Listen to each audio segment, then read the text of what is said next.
Would repair or trimming out the torn part of a complex meniscus tear be better for short and for long-term recovery? I discuss the types of surgery for a meniscus tear, when each one's used, and the recoveries and outcomes for each in this video. My name's Dr. David Geier, triple board certified orthopedic surgeon, sports medicine specialist, and anti-aging and regenerative medicine expert. I help you feel, look, and perform your best, regardless of age or injury. This video, as all of my recent videos on this channel, it's part of my Ask the Doctor video series based on questions you've left me in the comments to the videos on my channel. Now, the question is this. It's from @Miscellane. I may be saying that wrong. Just had a trim on my right knee after an injury at work. Complex tear, which I believe should have been repaired, but I trusted my orthopedic surgeon. Surprisingly, I have no pain except every now and then limping a bit because it does hurt a bit when bending during walking. My calves are killing me like I've been working out for weeks. Not sure how long I'll be out of work as my job is intensive and actually tore my meniscus from a deep squat.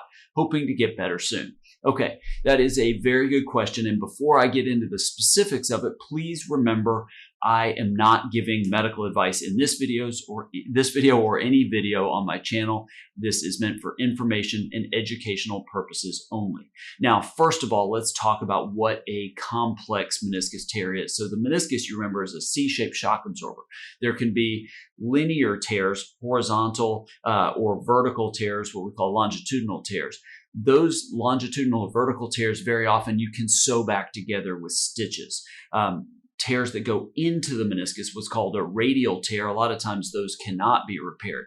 Complex tears, another way to say that would be a degenerative tear. It's torn in multiple areas. If you go in with a scope and look at it, it looks like a dog bit a piece out of it and it's all sort of mangled. Those, by definition, almost certainly cannot be repaired. It wouldn't hold a stitch. It's not in an area that stitches would create any kind of healing. There's no blood supply in that area. And again, it's in multiple planes. It would not be repairable. The only treatment for a complex tear would be trimming the torn part out, which this viewer seems to have done. Repairs generally, again, for longitudinal or vertical tears or more complex versions of that, a bucket handle tear, putting stitches in it, that's a much longer recovery because you have to protect the repair and get it to heal. Your recovery time there is typically 4 to 6 months. The getting back to at least back to most of your activities when you do a partial meniscectomy or trimming part of it out is much quicker, 4 to 6 weeks. You still improve over months, but most people can exercise, even run within about 4 to 6 weeks, even play sports. So it's a much quicker recovery.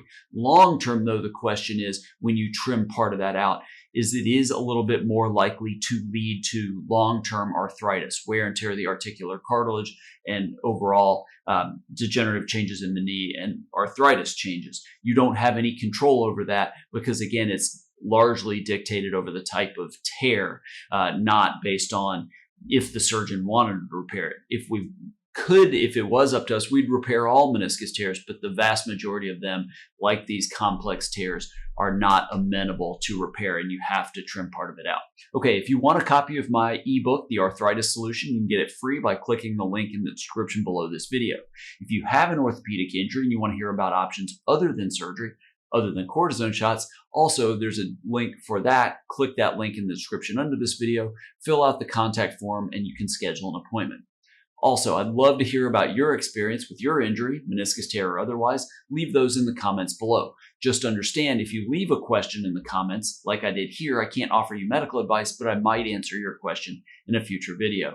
Make sure to subscribe to this channel, click the bell to be notified when I release a new video, and when I start my Ask Dr. Geier live shows. Thanks so much for watching. I look forward to helping you feel, look, and perform better than ever.